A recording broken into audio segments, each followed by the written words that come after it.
Welcome back to another Q&A Tuesday. Today we're going to talk about what a worldview is. It's a term that I had never even heard before.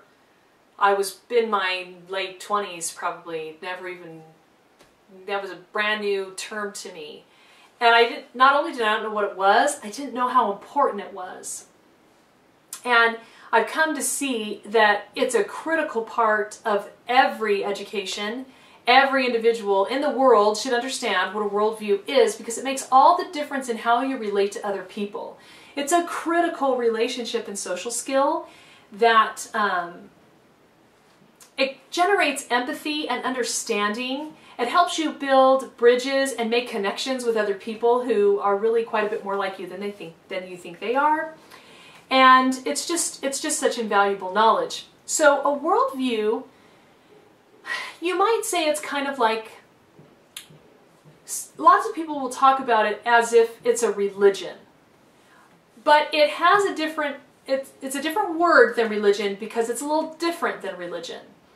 A religion is a set of core beliefs that you integrate into your life, and it's usually accompanied by certain ceremonies or rituals or behaviors that are a reflection of this belief system that you've adopted.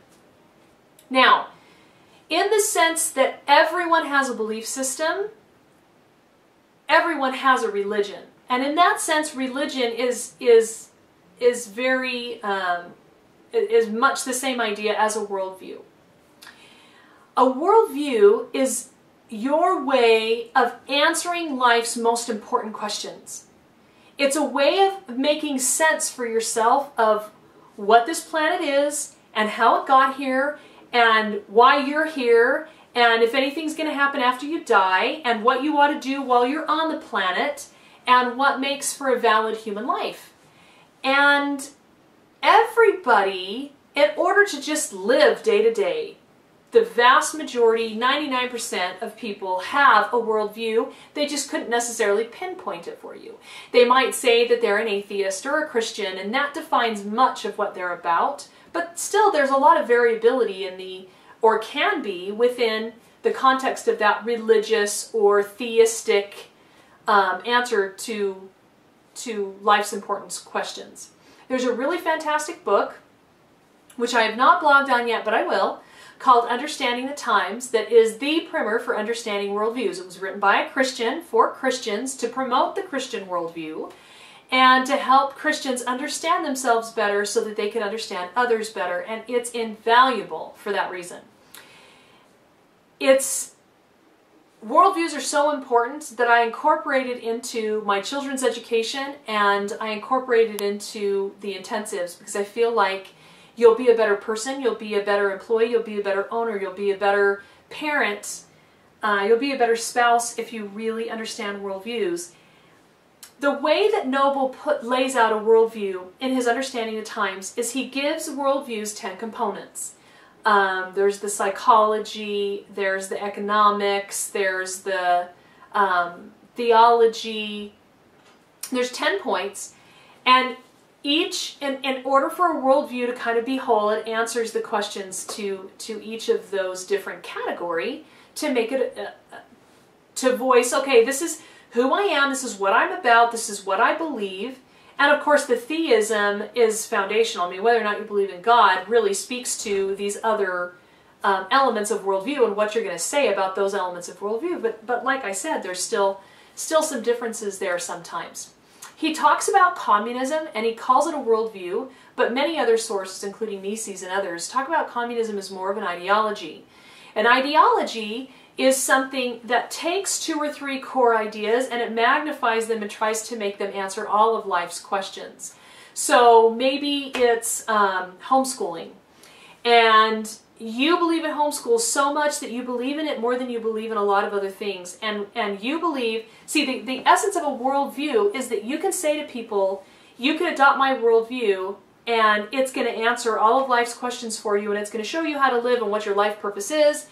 And you believe that that worldview is right for everybody all the time. That's why you've adopted it, because you feel like it's the right way to think about the world and about yourself and about others. And so you have to be careful in a worldview to really analyze it and ask yourself, if everybody lived this way, the way that I've defined the way the world is, what would the world be like? And take it to its natural consequence, to its natural results, or you know, fruits or outcomes. What would the outcomes be for the implications for society, for the individual, for the family, if everybody lived the way I think people ought to live? So you define it for yourself, and then you look out in the world and you ask yourself, and the healthier a worldview is, the more it will be right for everyone. And that's why others say that communism is an ideology, because it takes a handful of core ideas and it tries to answer questions that really can't be answered just by an economic, historical approach. And if everybody was communistic all the time, what would the world be like? Not a very happy one. So a worldview needs to promote health and wholeness. It needs to be win-win. It needs to be principle-based. It needs to be principle-centered, like Covey talks about. And people that live that worldview will kind of be a reflection of whether or not it's healthy, whole, if they're really truly living what they say that they believe. So it's so awesome, because then when you understand your own worldview really clearly, and then you start to identify worldviews of different cultures, of different religions, then you find things actually in common that you didn't realize that you had in common, and you realize why they do the things they do, because, well, if they believe this, well, then of course this is going to be the outcome. And you create greater empathy for, well, they were raised this way and they were taught this, and these are the arguments for it, and this is why it seems like a viable way of living. And you're not so hard on people, and you're not so critical, and you're not so opinionated, and you're not so negative.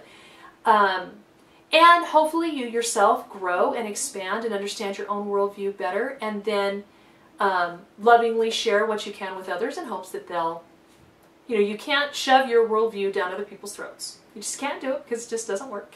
Can't use force, but you can use love.